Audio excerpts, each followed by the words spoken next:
જઈએ છીએ સાળંગપુર. અમારા જમાઈ સાહેબ છે. ફાઇનલી અમે લોકોએ કષ્ટભંજન મહાદેવ હનુમાન દાદાની મૂર્તિ છે એમને કેટલું પાણી ભર્યું છે.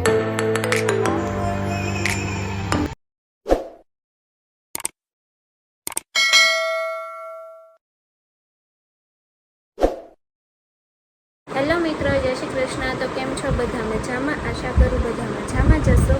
અને આજે જો અમે લોકો વહેલા સવારમાં રેડી થઈ ગયા છીએ, કેમ કે આજે અમે જઈએ છીએ સાળંગપુર ને બીજું ત્યાં વચ્ચે જેટલા પ્લેસ આવશે મોગલધામ જવાનું છે, પણ એ ગામ કયું છે એ યાદ નથી. ત્યાં પણ જવાનું છે. તો અમારા દાદાને વડામાને ફઈને બધાને લઈને અમે લોકો જઈએ છીએ સાળંગપુર. તો આજે આખો દિવસ મસ્ત વ્લોગ આવવાનો છે, ફેમિલી વ્લોગ આવવાનો છે, કેમ કે દાદા અને વડામાન પહેલી વાર આવ્યા છે તો આપણે ક્યાંક ફરવા લઈ જા તો બને ને. એટલે પછી સાળંગપુરનું જ અમે વિચાર્યું, નજીક ને બહુ મસ્ત પ્લેસ છે, એટલે મંદિર બહુ સારું છે હનુમાન દાદાનું, અને માનીએ પણ છીએ અમે બહુ. તો અમે એને બધાને ત્યાં લઈ જવાના છીએ. તો ફેમિલી વ્લોગ આવશે, વ્લોગમાં એન્ડ સુધી જોડાઈ રહેજો. અને જે ચેનલમાં ન્યૂ હોય તે ચેનલને સબસ્ક્રાઈબ કરી દેજો, બેલ આઇકન પ્રેસ કરી દેજો, જેથી અમારા વ્લોગની નોટિફિકેશન તમને મળી જાય. તો સારું, ચાલો વ્લોગમાં કન્ટિન્યુ જોડાઈ રહેજો. જઈને રેડી થાય છે, પછી નીકળીએ અમે લોકો. નજીક તો નથી થતું, હમણાં લોકેશન મેં જોયું તો 131 કિલોમીટર કે એમ થાય છે, 100 કિલોમીટર ઉપર. તો આરામથી 3 કલાક તો પહોંચતા થઈ જ જશે. સારું, ચાલો, બહુ મજા આવવાની છે. તો ફાઇનલી બધાને મારા તરફથી ગુડ મોર્નિંગ. અને અમે સારંગપુર માટે ભાઈ નીકળી ગયા છે અને અમારી સાથે છે સુચી અને મારા દીદી અને અમારા જમાઈ સાહેબ છે. અને બીજી ગાડી તો પાછળ હે, ગાડીઓ પ્રવાહ પાછળ આવે છે. અને આખી ગાડી ભરી. હા, બોલી લે. એ તો બહુ મોટી ગાડી છે, આખી ભરી છે. અમે લોકો 4 જણા આમાં બેઠા ને બીજા 7-8 જણા ઓલામાં બેઠા છે. બધાને બતાવશું નિરાતે સાળંગપુર પહોંચીને. સારું, ચાલો હવે રસ્તા ઉપર ફોકસ કરો. જઈ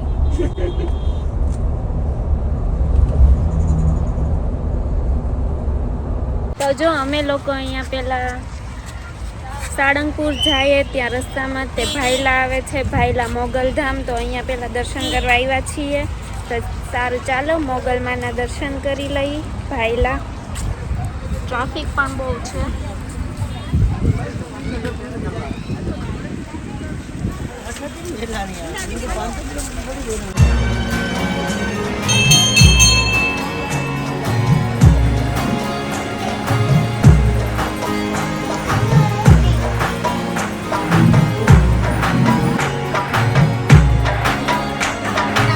તો અમે લોકોએ ભાઈલા મોગલધામ દર્શન કરી લીધા છે ને જો હવે અહીંથી નીકળીએ છીએ ડાયરેક્ટ સાળંગપુર માટે હનુમાનજીના દર્શન કરવા. તો સારું, ચાલો વ્લોગમાં કન્ટિન્યુ જોડાઈ રહેજો.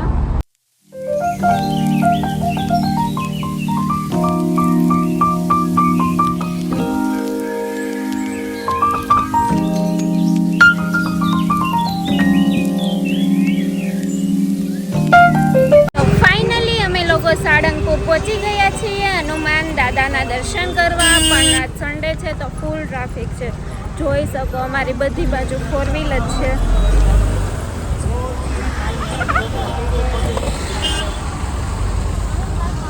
બહુ ટ્રાફિક છે આજે. હવે દર્શનનો વારો આવે કે નહીં ખબર નહીં, કેમ કે 12:30 કદાચ બંધ થશે. સન્ડે 12:30 મંદિર બંધ થાય, કાં તો 12 વાગે થાય.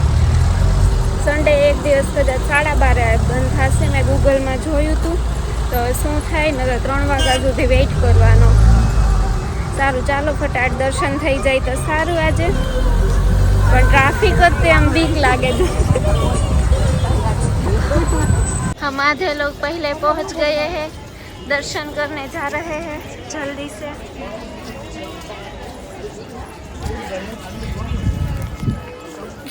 સન્ડેના પણ ટ્રાફિક બહુ હોય છે.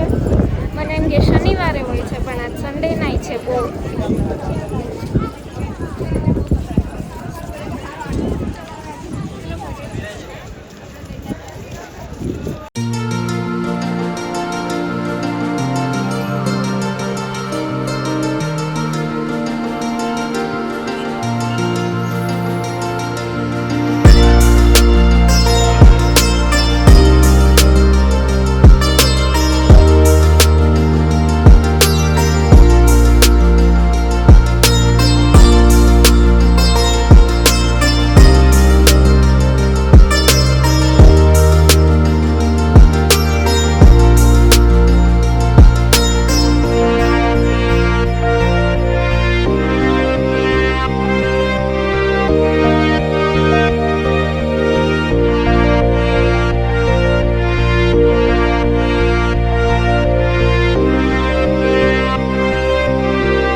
ફાઇનલી અમે લોકોએ કષ્ટભજન મહાદેવ હનુમાનજીના દર્શન કરી લીધા છે અને હવે આજુબાજુ મંદિરની આજુબાજુ ફરીએ છીએ ને હવે મસ્ત ઓલી મોટી મૂર્તિ છે ત્યાં એક બે ફોટા પાડશું બધા અને પછી આગળ હજી ઘણા મંદિર અમારે લેવાના છે. વચ્ચે વચ્ચે જે મંદિર આવે એ બધા લેતા જાશું ને દર્શન બહુ મસ્ત થયા રિયલી. એટલી ટ્રાફિક છે પણ મસ્ત દર્શન કરવા દે છે. આમે ઉતાળ નથી કરાતા કે હાલો હાલો એમ નથી કરતા. દર્શન ધીમે ધીમે બહુ મસ્ત કર્યા અમે લોકોએ. તો સારું ચાલો બ્લોગમાં કન્ટિન્યુ જોડાઈ રહેજો. જેવા હનુમાન દાદાની મૂર્તિ મસ્તની મોટી જો કે તમે બધા જોઈ જ હશે. એના પણ દર્શન કરી લ્યો ને હવે અમે લોકો થોડા ફોટા પાડી લઈએ. પબ્લિક તો જો બહુ છે.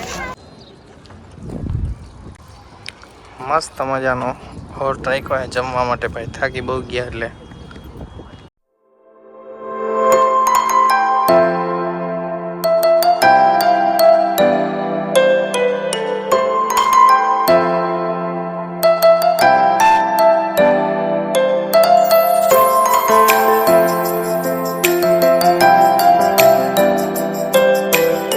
બધા મસ્ત હોટલમાં જઈમાં ઘણું બધું ને કેટલા વાગી ગયા છે 3:15 જેવું થઈ ગયું છે. હોટલમાં જમીને આવ્યા અહીંયા શનિદેવના મંદિરે મસ્ત હવે દર્શન કરી લઈએ, બધું જોઈ લઈએ આજુબાજુનું અને તમને પણ દર્શન કરાવવું.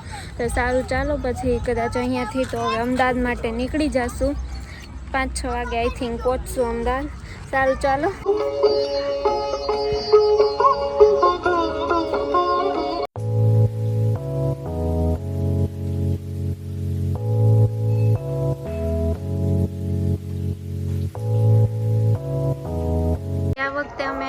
ત્યારે અહીંયા ફરતે પ્રદક્ષિણા કઈ રીતે અમે લોકોએ ખુલ્લું હતું બધું અને આ વખતે બધું પેક કરી નાખ્યું. બધા શિવલિંગ છત આપી દીધી. વાવ. પાછા આવશું ત્યારે મસ્ત ડેકોરેશન હશે. અત્યારે તો જેમ તેમ પડ્યું.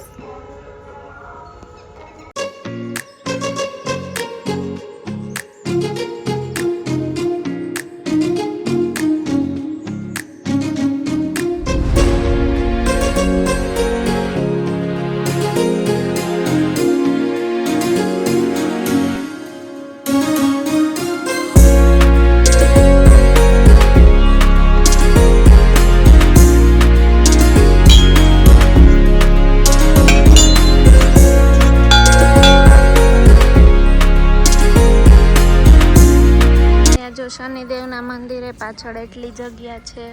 અહીંયા મને એવું લાગે કે રહેવાનું નશે. અહીંયા છોટે હનુમાનજી બોલો, છોટે હનુમાનજી મહારાજ કી જય. અમે લોકોએ અહીંયા શનિદેવના દર્શન મસ્ત કરી લીધા છે અને હવે તો મને એવું લાગે છે કે કદાચ અમદાવાદ જઈને જ અમે લોકો ઉતરશું અને વડામાને દાદાને બધે દર્શન કરાવ્યા શનિદેવના ને સાળંગપુર ને.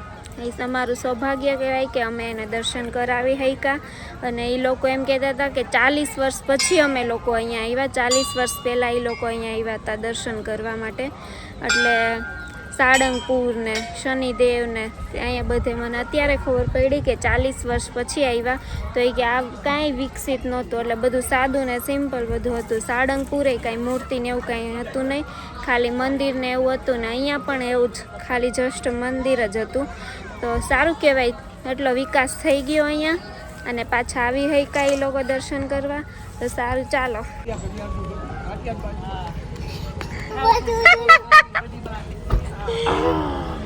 बिस्किट ना लिए हमारे हटो ओरियो बिस्किट क्या रखा हाँ हाँ 5 मिनट में आओ. चॉकलेट खा हाँ हाँ चॉकलेट खा लई आऊँ.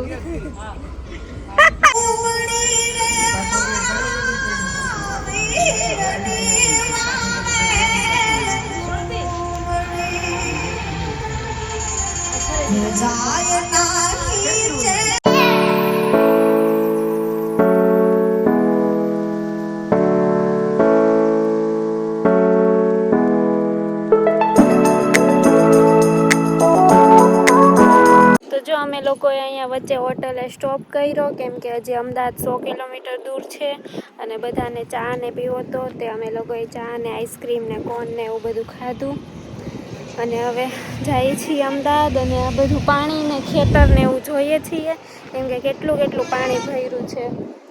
વાવવું શું, હજી વરસાદ આ સાઈડ ફૂલ છે, પાણી જોતો ખેતર આખા ભૈરાસ. તો અમે લોકો સાળંગપુરથી આવી ગયા પછી બધાનું જમવાનું ને એવું બનાવવાનું હતું તે કાંઈ ટાઈમ બ્લોગ શૂટ કરવાનો મળ્યો નહીં. અને પછી વડામાં દાડા જો એક દિવસ હતા, બધા આખું ઘર ફૂલ ભરાયેલું હતું. તો પછી એમાં કંઈ એડિટ કરવાનો એક દિવસ લેટ બ્લોગ આવ્યા એટલે ટાઈમે ન મળ્યો. તો સારું ચાલો, આ વાળો બ્લોગ હું અહીંયા જ એન્ડ કરું છું. જેને અમારો બ્લોગ ગમ્યો હોય તે લાઈક કરજો, શેર કરજો, અમારી ચેનલમાં ન્યૂ હોય તે સબસ્ક્રાઈબ કરી દેજો, બેલ આઇકન પ્રેસ કરી દેજો જેથી અમારા દરેક બ્લોગની નોટિફિકેશન તમને મળી જાય. સારું તો ચાલો, બાય બાય, મળ્યા નેક્સ્ટ બ્લોગમાં.